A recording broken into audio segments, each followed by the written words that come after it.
në aspektin islam, sidomos për të rinjt musliman, gjërat e domosdoshme i ka përcaktuar vetë Allahu i Madhërisëm nëpërmjet argumenteve të ndryshme që kanë ardhur në ajetet kuranore apo në hadithet e pejgamberit alayhi salatu selam, ku dietarët kanë marrë përsipër të analizojnë të gjitha argumentet edhe të nxjerrin cilat janë gjërat e domosdoshme.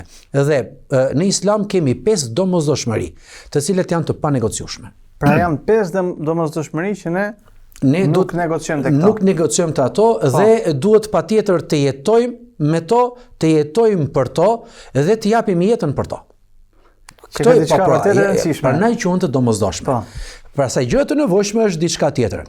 E para është feja, është vetë jeta e njeriut, është familja e njeriut, është prona dhe është mendja.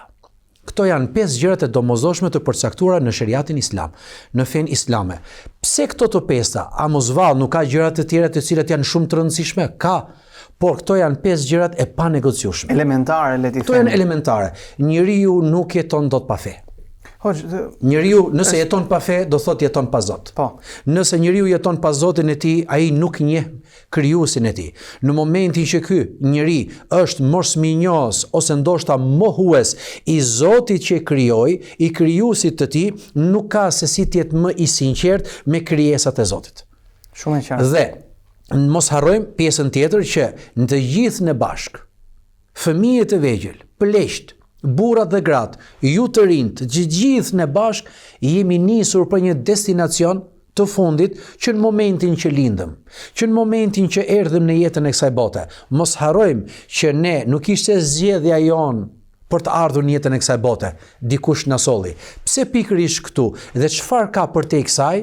Pra i bie që në momentin që lindëm, jemi nisur drejt një destinacioni për të takuar me atë i cili na solli. Për të takuar me atë i cili na krijoi dhe për të dhënë llogari për gjithçka që kemi vepruar, edhe që t'japim një llogari të ndershme, një llogari të saktë, një llogari domethënë të lumtur, pra të shpëtojmë nga testi i fundit që do të kemi, sikur kemi testet e dynjas, e jetës së kësaj bote, atëherë duhet kuptojmë që porositë hyjnore që vijnë prej Zotit fuqiplot, prej krijuesit ton, ato janë normat dhe etika jonë morale dhe shoqërore që duhet i kemi dhe duhet i realizojmë dhe duhet i plotësojmë dhe duhet të adhurojmë Allahun xhele xhelalu, e gjithë kjo quhet fe.